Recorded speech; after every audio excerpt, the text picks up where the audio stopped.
Good evening, everyone. Welcome back to the next Learn at Home webinar in our educational webinar series, which is hosted by the University of Rhode Island's College of the Environment and Life Sciences, and specifically Cooperative Extension. Tonight's program is very exciting, and we're thrilled to present to you our friend and colleague from our Department of Environmental and Natural Resource Economics, Dr. Corey Lang. He is here to present the results of a really exciting study that we've been talking about together for seems like years now, and the day has come. So here comes the sun, incorporating resident preferences into solar siting policy recommendations for Rhode Island. Next slide. So before we get into the meat of the presentation, I just want to give you a little bit of background about extension. So Cooperative Extension is one arm of the land grant institution, which in Rhode Island is URI. And that means that not only are we charged with conducting research that you'll hear about tonight and teaching students who may be here. Thank you for being here, students. But we also conduct extension work, and that basically means that we extend science out into communities to help people and communities solve issues. And we do that around 5 strategic areas of focus. Obviously, the strategic area of focus we're going to be talking about tonight is energy efficiency, conservation, and renewables. A lot of the work that we do frequently will intersect multiple areas of focus, and we have a very small energy extension program, and we're really grateful to be able to present the results of this research to you tonight. So one other quick thing is that the COVID-19 pandemic has created kind of a beautiful situation in that we now realize we can do outreach online. And so we'd ask that you spread the word about this session and others that are accessible on YouTube, which I'll talk about in a moment, with your friends, your family, especially your colleagues, if this or other sessions include information that you think they'd benefit from. It's a lot easier to sit on your couch and take notes at a webinar or watching a recording than it is driving to Kingston, for example. So we're grateful to the pandemic for educating us about doing online public engagement. Next slide. So please do spread the word. As I mentioned, we have a small but mighty energy literacy initiative through Cooperative Extension.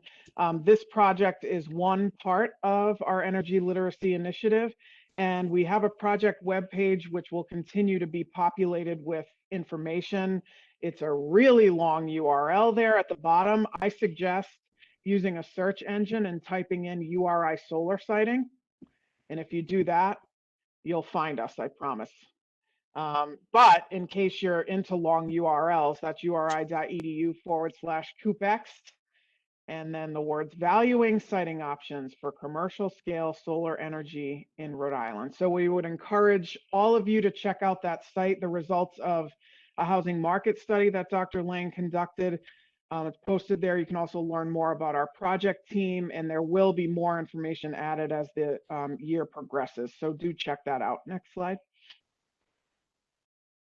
So a couple housekeeping items before we turn it over to Corey. There is a Q&A function on the bottom right-hand corner of your screen. There are 3 dots. If you click on that, a little box with a question mark in it and Q&A will pop up. And if you click on that, it'll actually open a Q&A window.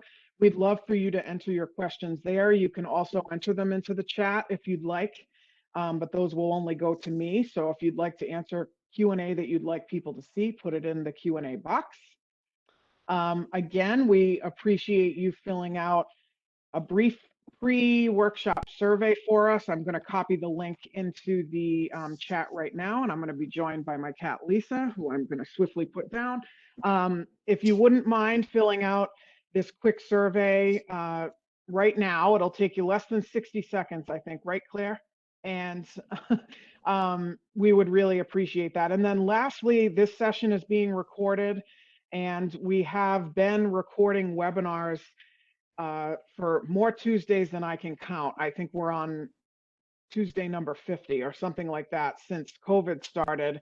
And we are bringing the science-based knowledge out of the university system to you through these Learn at Home webinars. And they're almost all recorded and on our YouTube channel, which also has a long URL. So the best way to find that is just to use a search engine and put in URI Cooperative Extension YouTube. All of the webinars are closed captioned for the hearing impaired, and you'll find a treasure trove of information ranging from how to grow the most beautiful tomatoes to how your peers feel about solar siting in Rhode Island. So without further ado, I will turn it over to Dr. Lang, who, as I mentioned, is an associate professor in the Department of Environmental and Natural Resource Economics.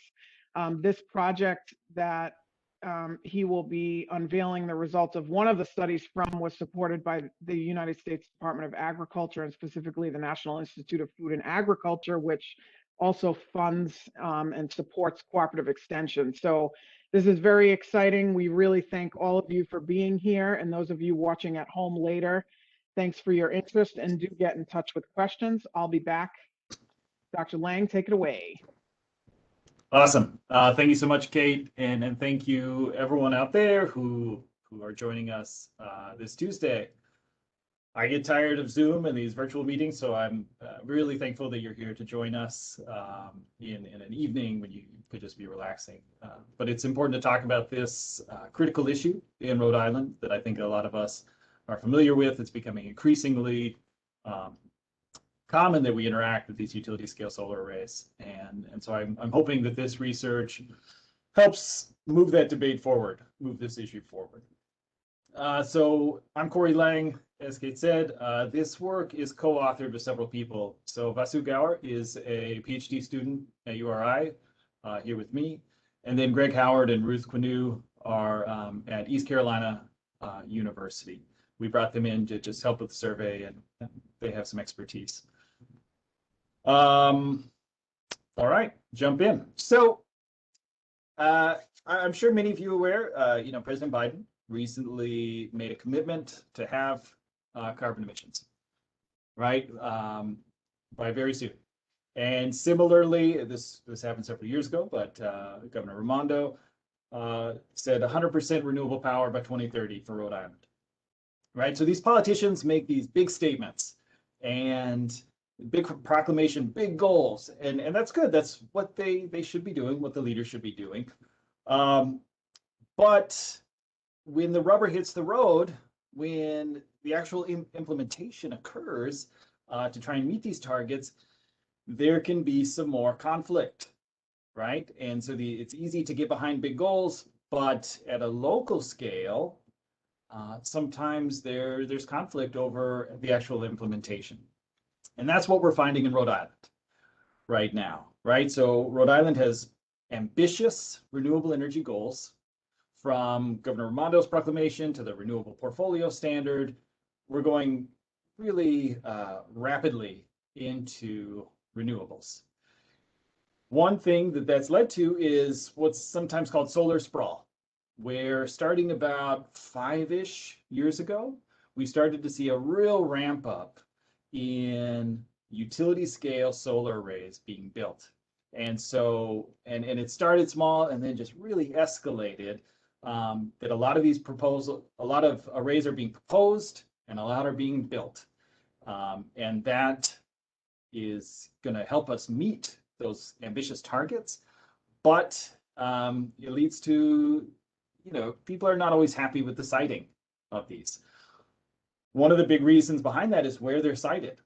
Okay, so sometimes we have broad swaths of forest that are clear cut and replaced with solar panels. That strikes a lot of people as antithetical to climate goals.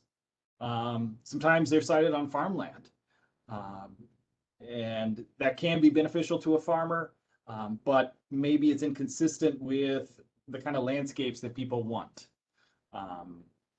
They can also be sited on landfills or carports, covered parking lot canopies, right? But those are more expensive, right? Forests and farmland, these are the cheapest place for solar arrays to be developed. And so that's where more often than not they go. There are other options, but they tend to be more expensive. So let's get some visuals, right? So this, I believe, is Gold Meadow Farm Solar Array in Cranston. This used to be forests. Here is Richmond. This is a solar array in Richmond that was built on some farmland. This is in South Kingstown, a covered landfill. This is Rose Hill, but now it's transfer station, but the old landfill. Oops, okay, there we go. And here's what a parking lot canopy looks like. This is not in Rhode Island, but it's what it would look like. Okay, so we have all these options. And so it's not that solar is the same, right? It's not that solar energy in one place is the same as solar energy somewhere else. It is in terms of the energy created, but not in terms of how people feel about it. So taking a step back before we get into the research, I want to be really clear about what the objectives of this research are, because I don't want them to be misinterpreted or misconstrued. So what this research is not is there is no pro-solar or anti-solar slant to the research. There's, we're not trying to be pro-developer or anti-developer. There are some people out there who have some very strong opinions, pro and against, but that's not what we're doing, right? We're trying to look at this big trend that's happening in Rhode Island of increasing solar arrays and take a balanced perspective. Okay, so what are we doing? Well, our goal is to estimate resident preferences for multiple facets of utility scale solar arrays. And then once we have these estimates, we're going to push for these preferences to be incorporated into solar siting decisions. And, ordinary residents are often, I would say often excluded or their opinion minimized in a siting decision because they're not a central part of the transaction. The central actors in a transaction are the developer and the landowner, right? And then there's the state, which is pushing for the development, is setting incentives. So those are the parties who are involved, but there are a lot of parties who are outside of that transaction who are still affected by some of the solar developments.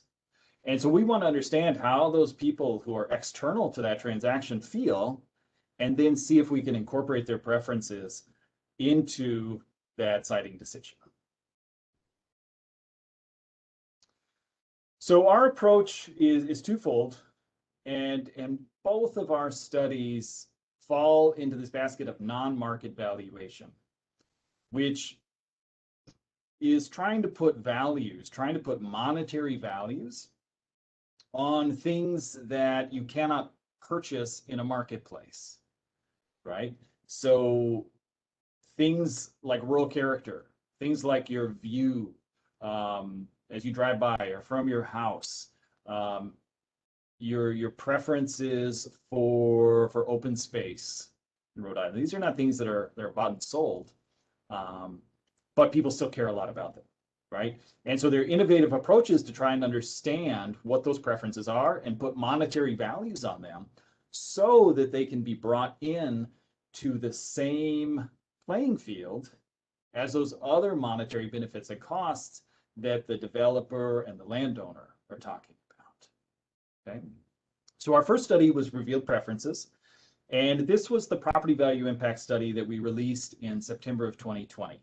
So we looked at property value impacts of nearby solar in both Rhode Island and Massachusetts. And we did find that prices declined after an array was built. We call this revealed preferences because it's based on real market transactions. Okay, people are really buying and selling houses. There's real money on the table. And so they have every reason to behave truthfully with respect to their preferences. But there are some limitations with revealed preferences, that we are limited into only studying the solar arrays that have been built. And we are limited in knowing all of the attributes of those solar arrays. And we're limited by the actual transactions that occur. And so there's a lot of power in using market data, but there are also some limitations. And that's why coupling it with a stated preference study, which I'll talk about today, is so powerful, because we're getting benefits of both approaches, right? So in the stated preference, we have a lot more. Let me take a step back. Stated preference means survey, essentially. We're going to ask people some questions. They're going to be hypothetical questions. There's not the same money on the table that there is in revealed preference. But what we gain is that we're able to assess their preferences for a lot of different attributes. Maybe attributes that don't exist in the real world because of our data limitation, but are still important for policy.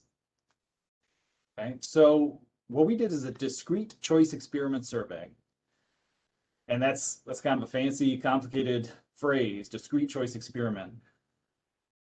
What that means is we present people with several hypothetical scenarios and ask them which of the hypothetical scenarios they like best. Okay, so the best way to explain this is just to look at an example. And this font might be a little small. I apologize for that, but hopefully you can read it. So in our survey, we presented people with choices like this, saying, you know, here, consider 50 acres of farmland. Some of this farmland could be developed into solar or not. And there are three choices here, A, B, and C. Choice A and B have some solar development, and choice C has no solar development. And there are different attributes of these choices in terms of the size of the installation, 10 acres versus 30 acres. In terms of visibility, is this installation, is the solar array visible, but is in choice A, but not in choice B? How about setback from the property line? It's 50 feet in choice B, 100 feet in choice A. And then we also model the probability of residential development. This was something that came up in focus groups and talking with stakeholders, is that, well, it's farmland right now, but in 10 years, it could be houses, right? And so we also gave this choice C a probability of development, that it's going to be made into something else other than farmland. In this particular case, the probability of residential development is 50%. So if it's not developed into solar, it might be houses with 50% probability. The last attribute of these choices is a change in electricity bill. So in choice A, it's a $10 increase. In choice B, it's a $10 decrease. And in choice C, there is no solar, so there's no change in your electricity bill. Okay. And the idea with a choice experiment is that we're making the choices difficult. We're forcing people to make trade-offs between multiple things that they like or multiple things that they don't like. And so let's look at, say, choice B, right? In choice B, there's a $10 decrease in your bill. That's something you like. The solar array is not visible. That might also be something you like. But it's on farmland. That might be something you don't like. And so now, would you like choice B, which has a decrease in your electricity bill? You do like solar, and it's not visible. That's really good, but it's a conversion of farmland, which you don't like. And so now you're forced to make this trade-off, and it's very difficult. But by asking people to make these trade-offs and having a lot of different people do them, then we can understand the preferences for each of these attributes. That's the power of this choice experiment survey. Okay, so this is a farmland example. We presented people with these solar hypothetical choices for 4 types of land: farmland, commercial land, forested land, and brownfields. Okay, and these represent often what, where these are actually located, and so we can understand preferences, for each of these attributes, but also preferences for solar on each of these land types. Okay, so the commercial land is very much similar, right? 3 choices. Choice C is no solar. There's a change in electricity bill, and it's either partly visible, completely visible, and then the size, right? There is no probability of residential development associated with commercial land, only for farmland and forest land, because that's where, it's going to happen. Okay. So we present each respondent to our survey with 6 of these choices, 6 of these choice sets, choice opportunities, where they choose A, B, or C. Okay. And through that, we learn about their preferences. The survey in total had 4 sections. The first section was really just an introduction to solar siting in Rhode Island and why we were doing this survey. We highlighted the consequentiality of the survey, and we talked about how essentially we were going to be doing things like this, talking to stakeholders, distributing the results to policymakers, and publishing the results. And the purpose of that is for people to take the survey seriously, right? We want people to reveal their true preferences through these choices. And so we were encouraging them to do that through this discussion of consequentiality. In section 2, we ask about their energy attitudes, how favorable or disfavorable they see different energy choices. Section 3 of the survey was the choice experiment questions, which we just looked at some examples. And then lastly, we asked some demographic questions. We refined this survey many times. We pitched it to our advisory group, got comments from them, some technical feedback about what is actually possible with solar arrays and what is not, what we should be asking about, what we shouldn't. And then we also conducted 6 focus groups with ordinary Rhode Islanders. We had them take the survey, and then we talked through the questions to make sure they could understand the questions and that it really made sense. That all happened right before COVID happened, and we were ready to roll out the survey like late March. We were on schedule to roll it out late March, and then COVID happened, and we shut it down for a while because we didn't think anyone would be too concerned about solar in the beginning of the pandemic. So we delayed a bit. The method for disseminating the survey, we followed best practices in the scientific literature for how to do this. We pulled a random sample of people from the public voter registration records, and that sample was 3,000 people, 3,000 individuals. And we conducted what's called a web push survey, where we're inviting the people to take the survey online through a letter in the mail. So they get a physical piece of mail, and in the first round, which was sent out September 4th, it's a letter in an envelope, and it contains 2 $1 bills. And that's just a little incentive. It's a little thing to get their attention, maybe encourages them to take the survey. 2 weeks later, we send postcards saying, hey, please take our survey. Here's the link for the survey. Here's your access code. Please take it. Here is what these postcards look like. I think we did a great job. They're very professional, eye-catching, glossy. They have USDA on there. So again, we're building confidence in the consequentiality of this survey. And again, yeah, it gives the survey address, where to go on the web, and then it would fill in an access code that was unique to an individual to make sure that people who were not invited were not allowed to take the survey. And then in the final round, if people had still not taken the survey online, we mailed out paper versions of the survey, thick packets, and a business reply meter, it's pre-stamped so they could return it easily. So those are the 3 rounds. And yeah, that was method. So how'd it work out? So we sent out 3,000, 204 were returned for an invalid address. That happens. That's par for the course.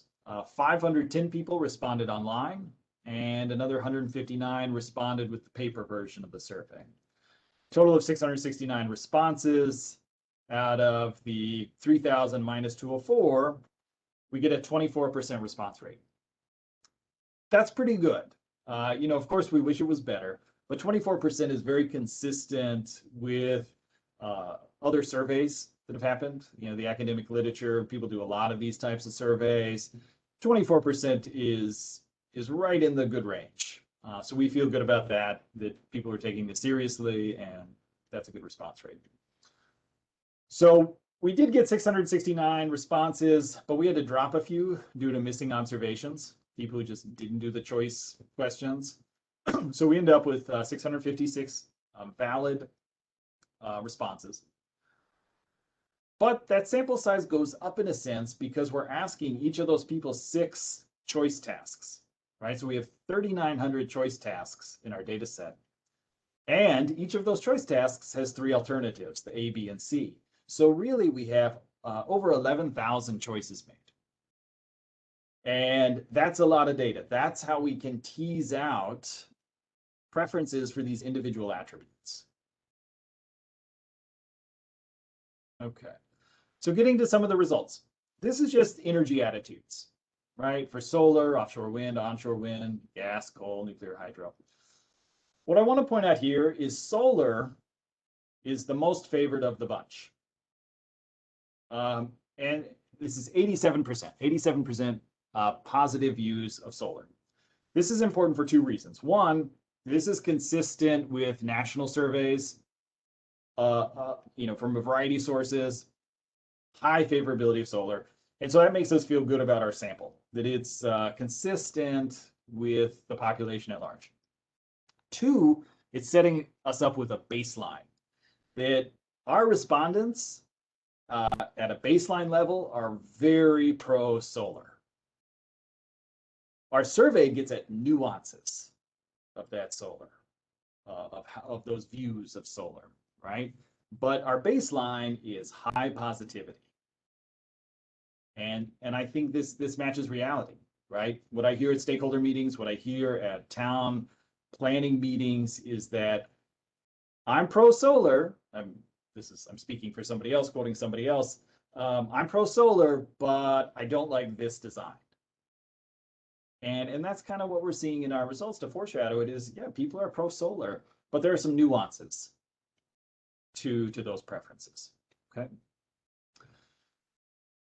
These are regression results from a conditional logit model. I don't expect any of that to make sense. Not going to spend a ton of time on it. It's more just to show you how we put those 11,000 choices into a model. Okay, so we put all of the attributes of each choice and understand which choice they took, which choice they didn't. I'll point out a couple things, and I'll get into more details in a second. Generally, the positive means it's something they liked, and a negative means it's something they didn't. For these first attributes at the top, the land use interactions are different. But so look at acres, that's a positive 0.01. That means the more acres were in the plan, the more likely they were to choose that plan. Full visibility is negative. That means if a plan was fully visible, they were less likely to choose it. Cost is important here, the parameter on cost. At a basic level, it's saying the more cost there was, the higher their electricity bill went, the less likely they were to choose it.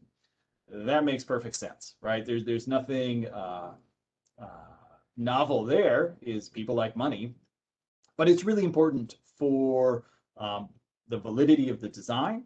And we're going to use that cost coefficient to translate these other coefficients into a willingness to pay metric, right? Because people are making trade-offs between visibility, acres, and cost. And that's how we're able to derive the willingness to pay preferences for people. I'll get to that in a second. We estimated 3 models in total: conditional logit, heteroscedastic logit, random parameters logit. I'm not going to go into the details. I just want you to know that we estimated a bunch of models and results are consistent across models. And that's what we want, right? We don't want the results to be dependent on a very specific model, but these models are broadly saying the exact same thing.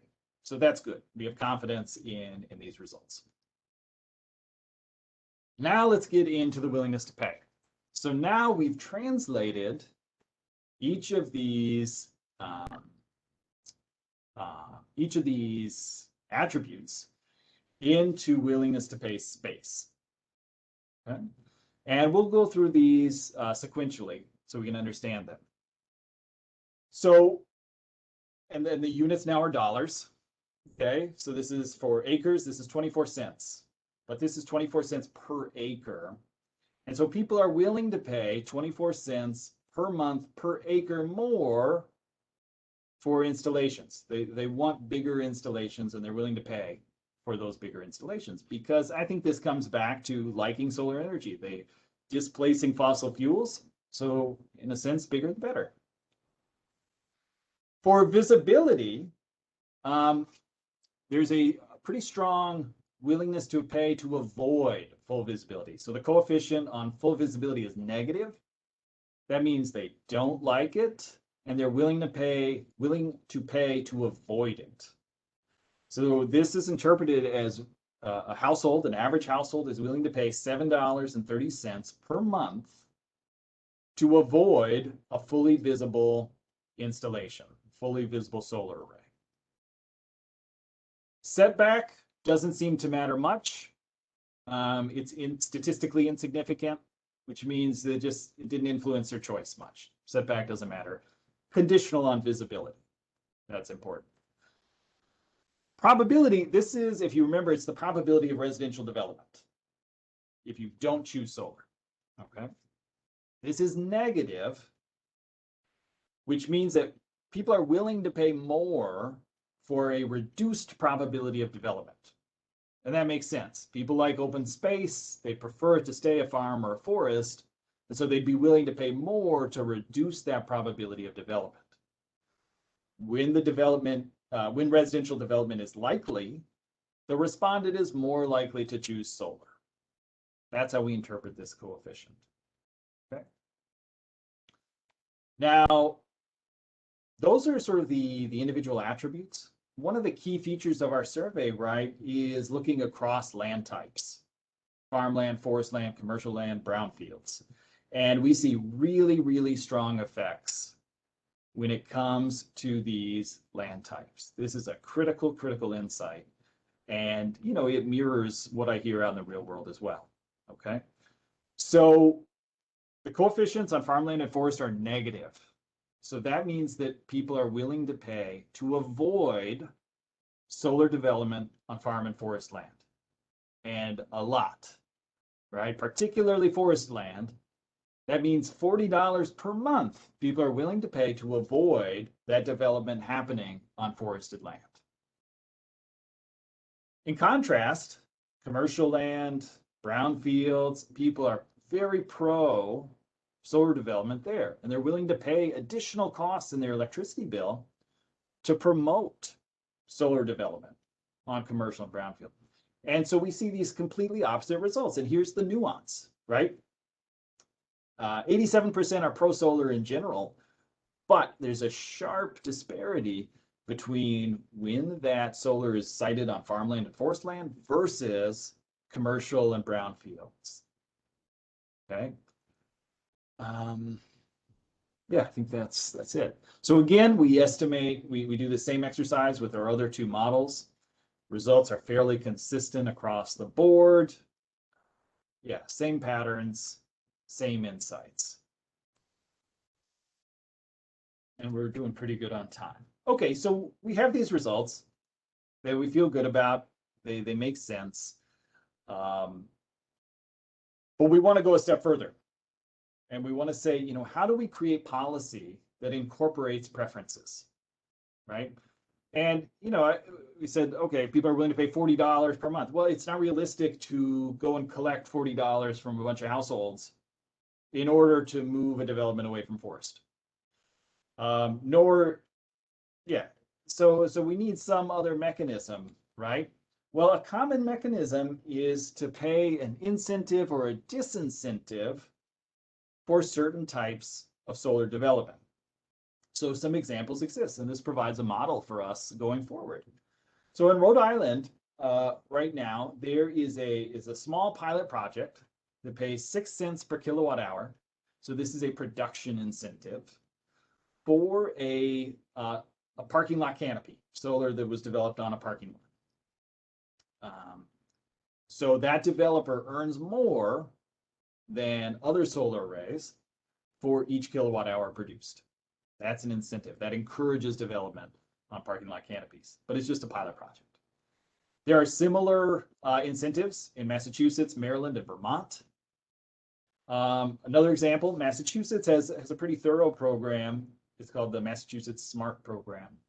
And they offer 3 cent and 4 cent per kilowatt hour adders, meaning additional incentives for development on brownfields and covered landfills respectively. So again, they're offering some incentives to develop on these preferred areas. Massachusetts also offers a disincentive if the solar array is built on forested land. It varies by the size, but for a 5 megawatt array, it's 1.5 cents less than the standard incentive. Okay, so here's what's out there. And this is what we want to work towards, is a per kilowatt hour disparity in payments that reflects people's preferences. But there's also, so that's the second question, right? How do we translate our estimates into policy relevant numbers in this per kilowatt hour setting? But there's also another question of, do these existing programs pass a benefit cost test? Right? Because to the best of my knowledge, the 6 cents, 3 cents, 4 cents, they were just kind of pulled out of thin air. And maybe it was, thinking, well, what's the level needed to get a developer to respond? But I don't know. And there's this uncertainty of, well, we're going to offer 6 cents per kilowatt hour, but is that justified based on people's preferences? Are people actually willing to pay that much to make that happen? Because that additional incentive comes out of electricity bills, right? We're paying more to National Grid to support that parking lot canopy. And so does that policy actually make sense in terms of benefits and costs? So that's where we're going next. Okay, so here's our results. And if we think about, let's focus on land use, right? And we'll think about the $49 for forest that we're willing to pay to avoid on forest. And now let's think about moving it to brownfield, right? So we're moving development from forest to brownfield, which means it's the difference between this $14.91 and $49.04, negative $49.04, which is $63.95. That's what the average household would pay to move, to displace solar development on forest over to brownfield.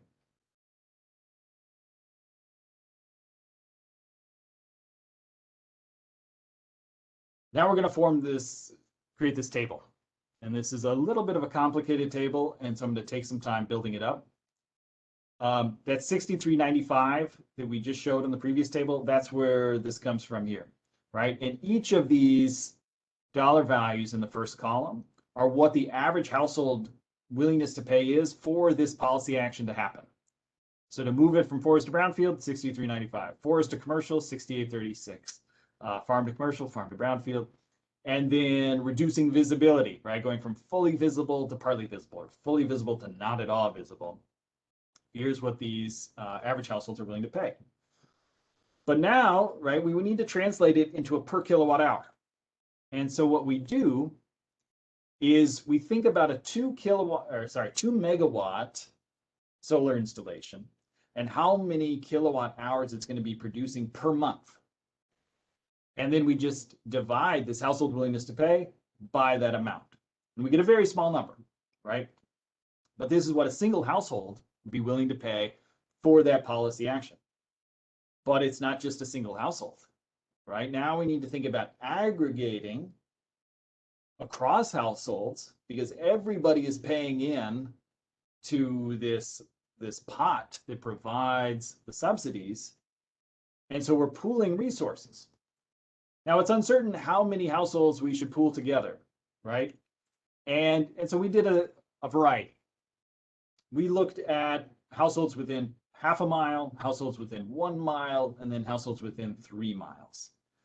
And the density of households, within these different bandwidths was determined based on the median in Rhode Island. So looking across all towns, what's the median? And so we ballparked it there. There are different arguments for these different distances. But within half a mile, this is arguably a pretty close proximity, an array that you would probably come into contact with occasionally on a drive, or maybe it's even closer. 1 mile is defensible in the hedonic, in the property value study that Vasu and I did and released last September. We find property value impacts out to 1 mile. So maybe that's the right distance. 3 miles is really big. That's sort of the average radius of a town in Rhode Island. Okay, we see that as a true upper bound because, in any town in Rhode Island, there are going to be multiple solar arrays. And so that's probably not the right level of aggregation, but we present it as a range. Really, let's focus on this half mile because we think that's fairly reasonable.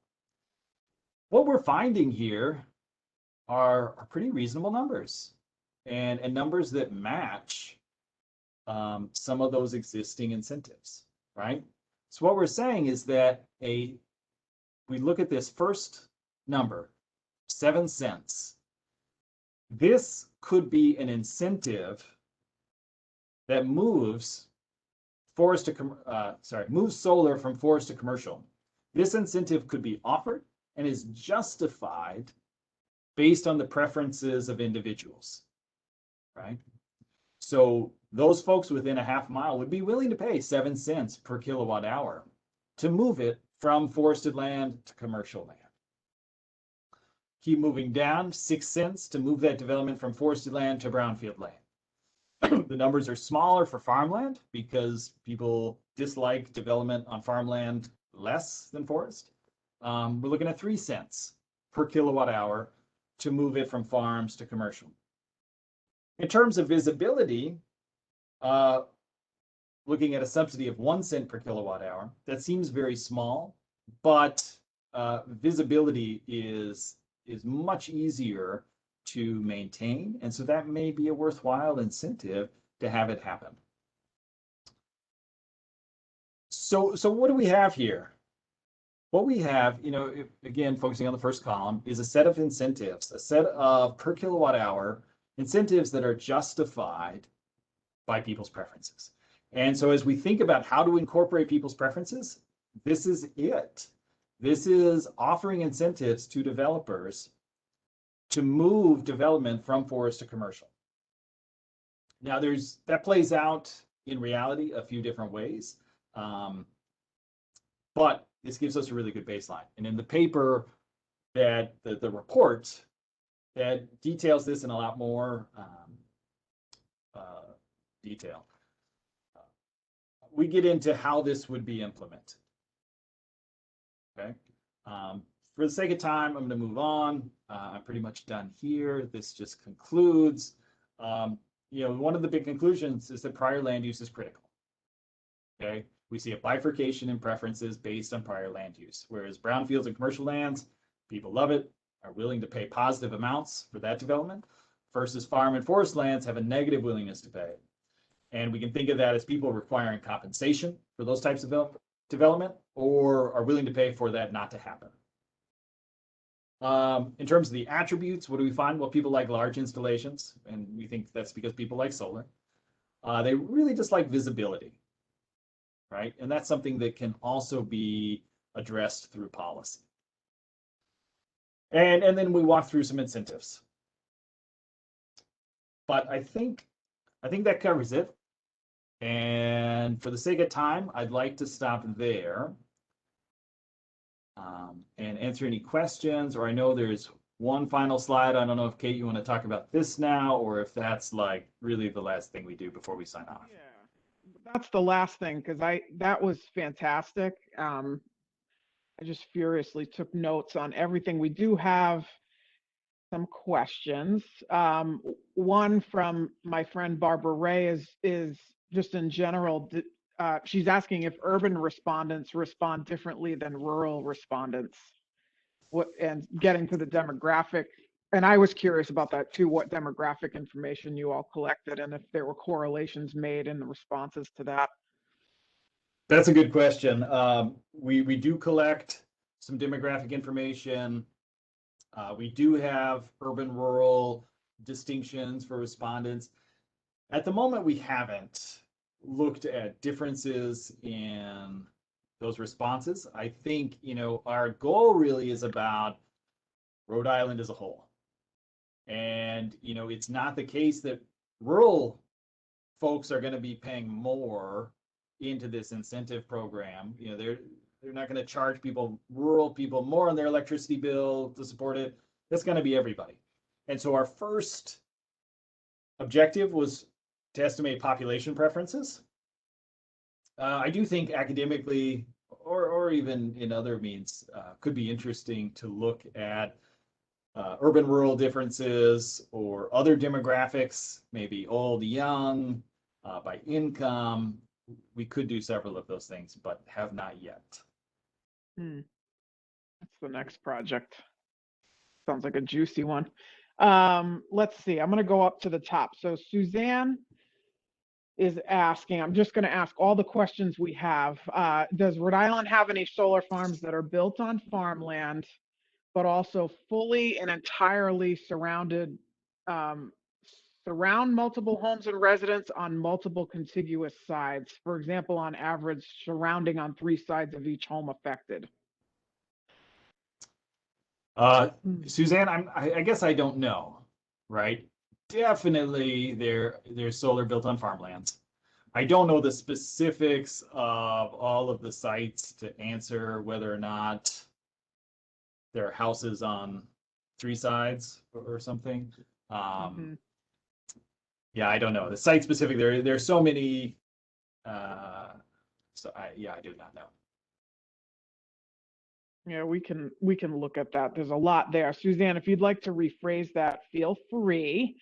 Maybe we can give it another whirl. Emily is asking, did you control for the fact that the postcard invited participants to contribute to a survey about solar energy when you interpret the result that solar was the most favored energy type?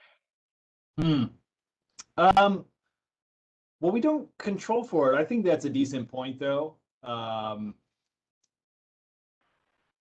I will say, yeah, so there could be a concern that we're getting people who are more interested in solar because we're advertising it as such.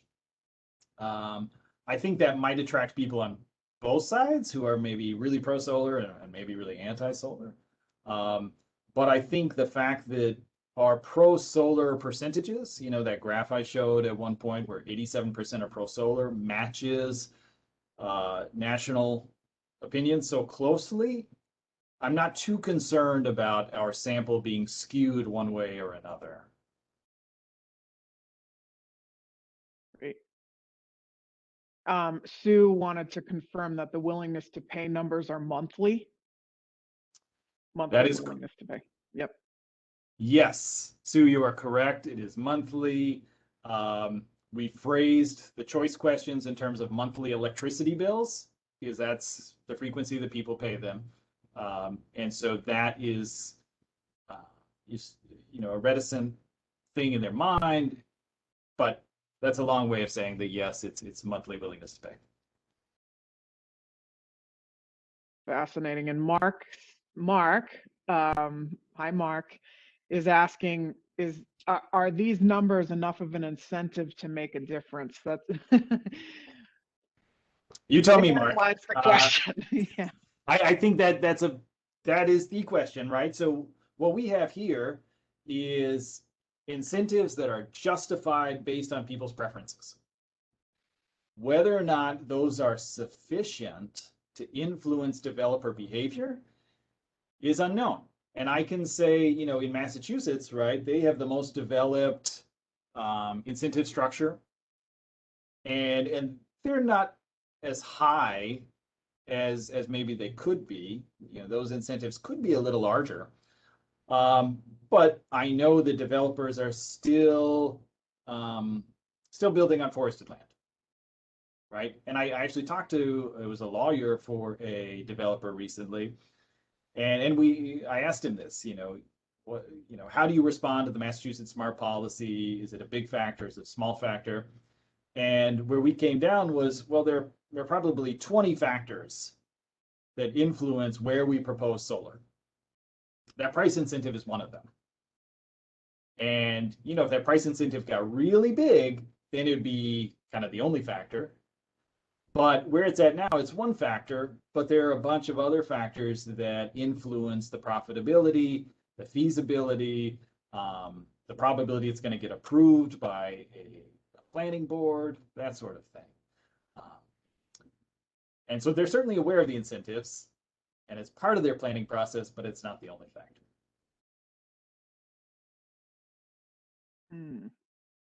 Brian is sharing some interesting thoughts in the chat. And I'll just share this. The Rhode Island land rush for commercial solar, the state's woodlands, was driven by the lack of any real incentive or disincentive program.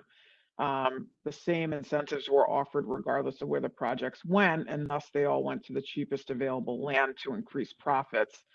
And I think that, you know, that point, Brian, I would say was part of the impetus for these studies, because, you know, it's how I would just say, you know, as the communication side of this, we are all very much aware of the reality that we have a 40 square mile, you know, little tiny state here that happens to be 60% forested, but it's privately owned, and therefore privately owned land, you know, can be done with what the landowner wants. And so a lot of times, and same in as Corey's experience, the developers that we interviewed were very clear that interconnection is a huge part of, you know, their development decision. And, you know, it just so happens that there are some communities in Rhode Island where interconnection is inexpensive, but it's also in rural communities. And so again,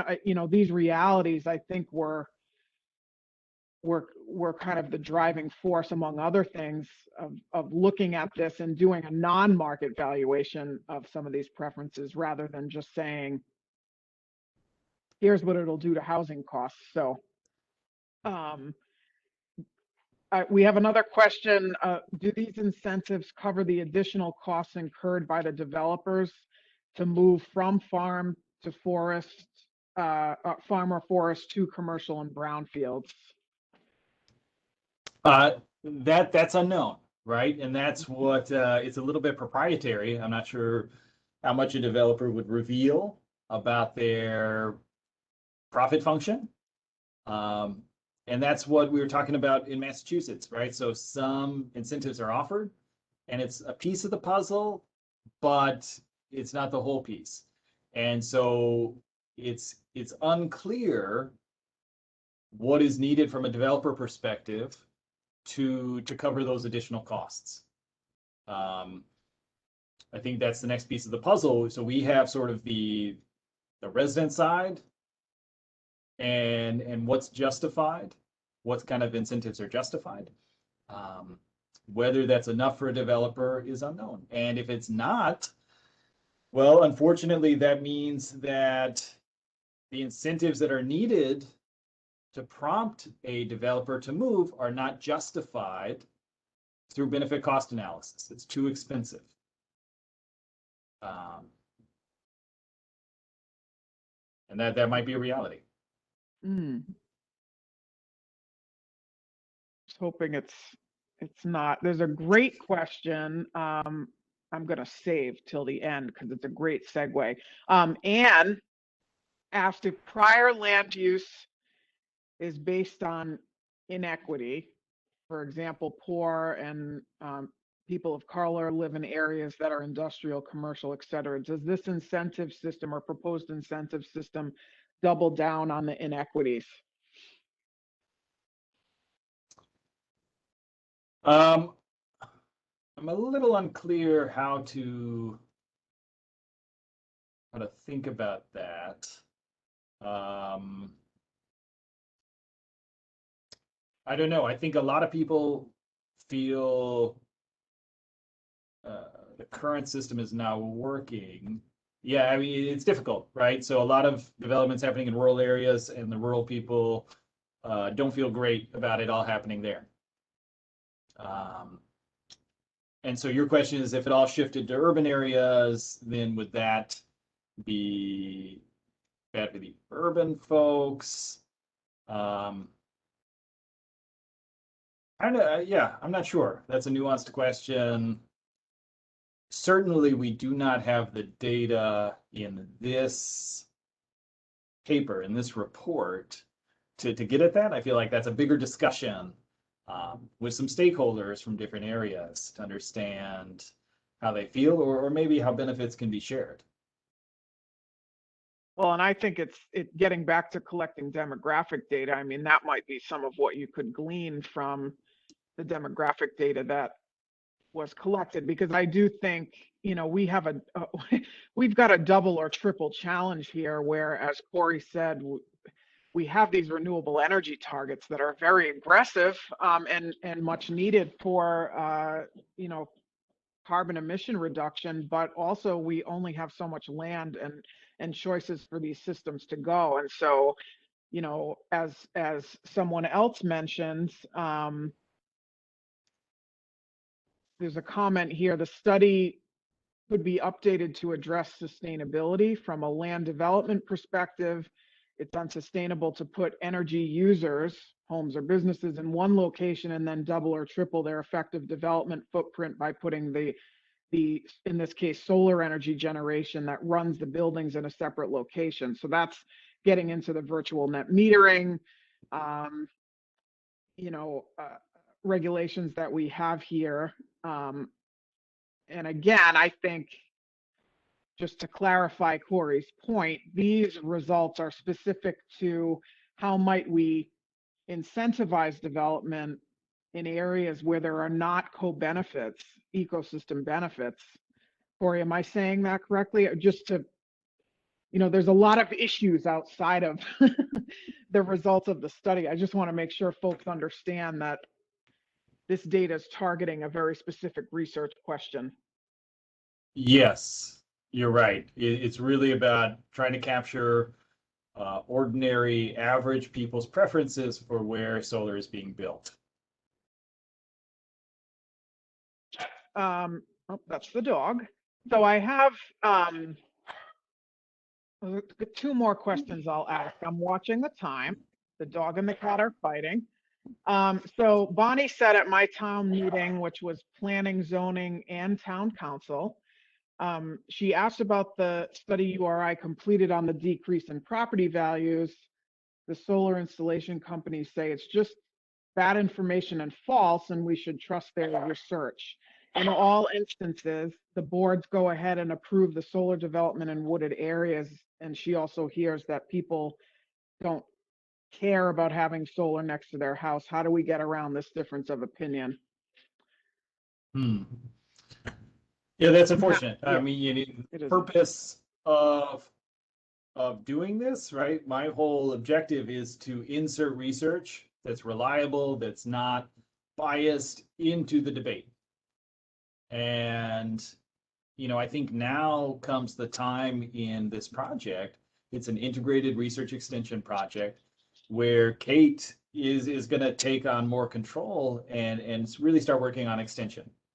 And maybe that will help, reaching out to planning commissions, to town councils, to talk through this research, to talk through why it has validity, and should be considered when thinking about new developments. Exactly what I was going to say. I mean, Bonnie, I think part of the challenge is that we have a lot of information. OER has commissioned studies, Office of Energy Resources has commissioned some great studies to look at how to get to 100% renewables by 2030, and then how much land, how much compromised land, for example, we do have to develop renewables. This is a different spin on that, and I think the limitation of all of this is getting the information in the hands of the people who need it. And so this project in particular, and I just highlight Claire, who's here with me tonight. She's a 2021 URI Energy Fellow, and her and I are going to work together to take the data that Corey and Vasu have generated here and really just do exactly what you're showing us is very much needed.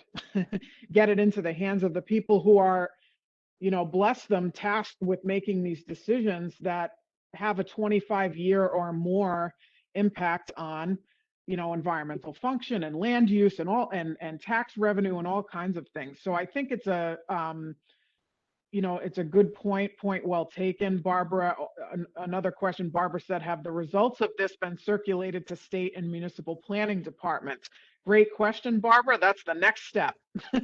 Again, I think knowledge is power, and I think we're at the point now where we've got some numbers that take into consideration the people who might not have been in the room before, which is really incredible. Corey, how about another question or two? There are a bunch here. That's fine. All right. How does residential and public building solar installation feed into the commercial scale? Is it significant, trivial, etc.? This is a little bit outside. I assume Don's asking about generation. Or maybe the question is, how does residential scale or solar on public buildings factor into your results, if at all? Yeah, maybe I can try and answer. I'm not entirely sure what you mean. I think, residential rooftop solar, I think people love, and very few people have a problem with that. It's not using any additional land. There are even some studies that find kind of like positives of it, like people like living in neighborhoods where people are showing off how green they are. And so I don't think these results pertain to that. That's sort of a very separate issue. This is really about, utility scale, really big things, 1 megawatt and above. In terms of public buildings, I think I'm imputing a little bit, but my sense is that people probably feel similarly about public buildings, like solar panels on schools, on municipal buildings, the same way they do about commercial, right? This is already developed land. It's not, you're just putting something on a roof.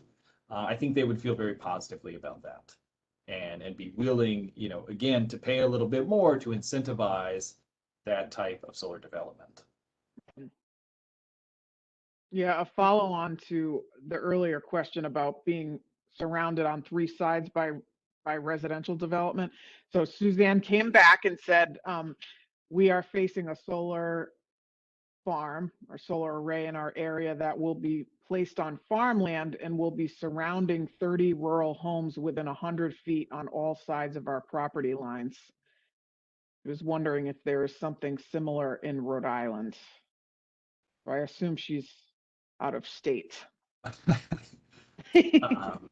Suzanne might be someone who contacted me earlier from Ohio, I think, or Indiana.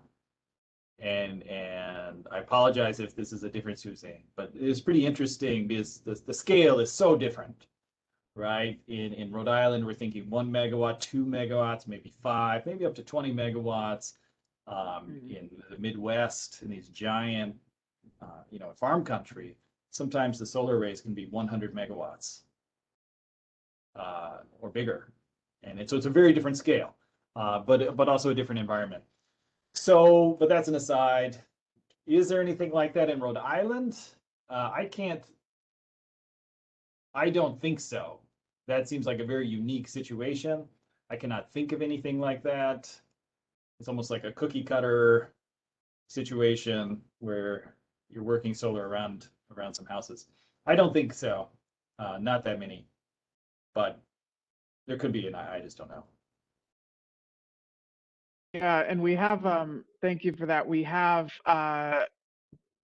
Jesse, who is also a 2021 Energy Fellow studying with Dr. Mocht in engineering. He's asking if you all were surprised that respondents disliked visibility of arrays in the literature. Do other studies find that respondents dislike visibility? And how do you define commercial lands in the study? It's a lot there. Were we surprised that people dislike visibility? No. I would say all of the results we got in terms of sign, like positive versus negative, did not surprise me. They are consistent with things I've heard at stakeholder meetings, at people emailing me about the property value study, or going to various planning commission meetings. All the results are consistent with that. What is important is the magnitudes, right?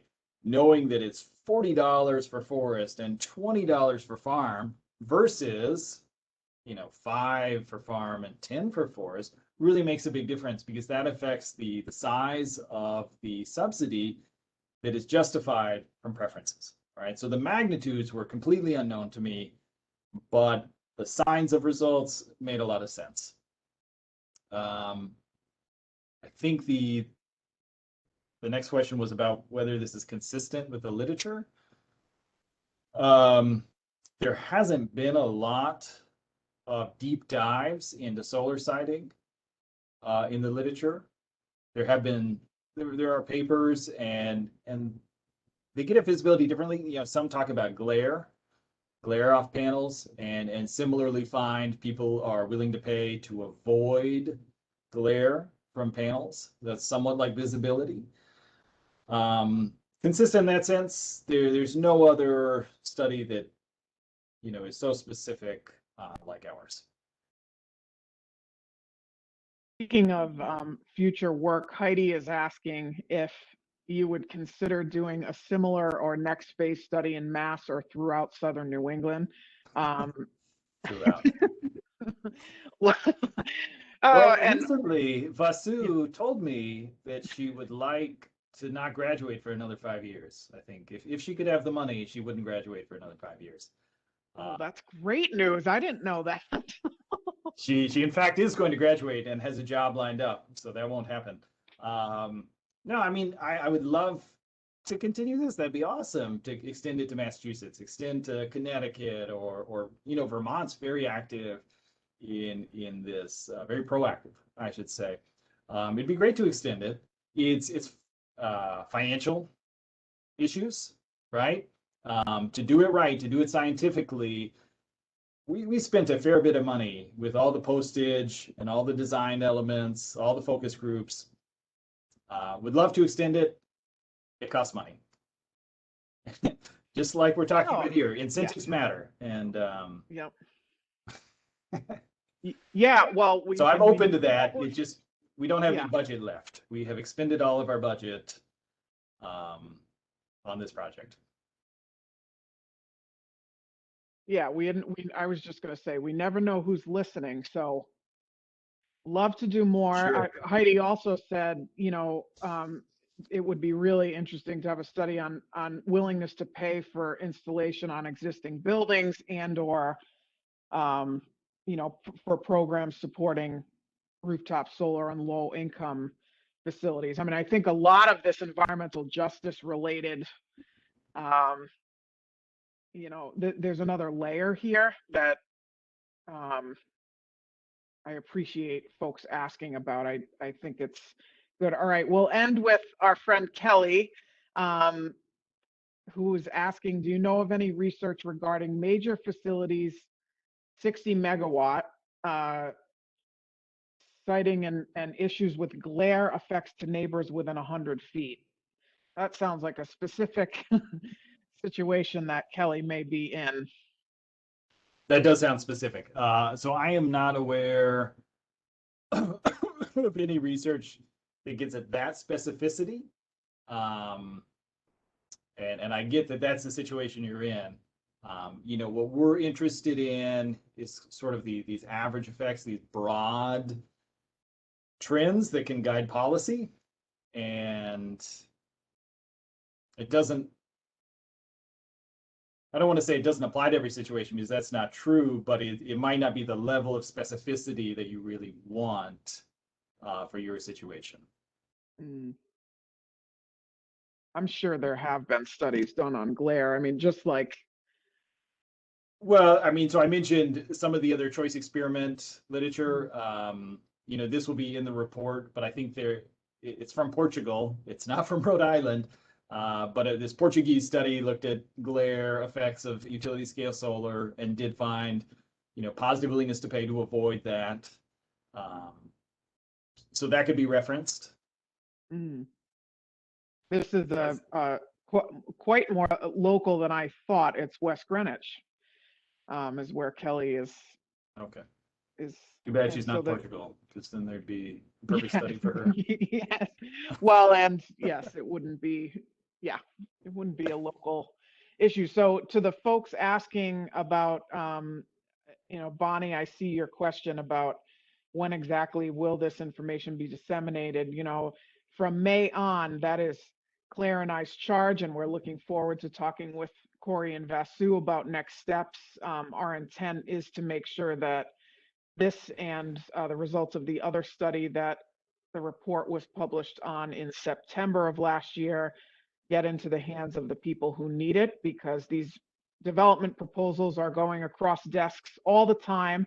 And we do believe that this information will help our local decision makers make the decisions they need to make. So we appreciate all of you for being here very much. If you're watching this after the fact, we appreciate you as well. If you're interested in learning more about this project, you can get in touch with Corey or I. We both have very easy email addresses, kate@uri.edu or clang@uri.edu. Corey, you want to add one thing? Yeah, I just want to add one thing about when this is going to be public.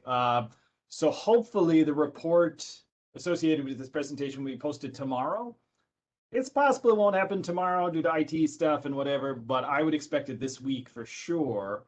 Will be posted to the project website that again is on the Cooperative Extension page. So look for it there. Definitely this week, hopefully tomorrow. Great. And can you just advance one slide? So folks, like we said a little bit earlier, we have a Learn at Home webinar every other Tuesday right now, because we call this silly season. But we will continue to have these webinars. We're bringing science to you. If there are topics you'd like to hear about that folks at URI may be doing research on, or even our sister institutions, do please reach out. My email is there. You will receive, last thing, you will receive an email following this session for those of you who are here live, with a link to a survey that's going to look very similar to the one you took before the webinar.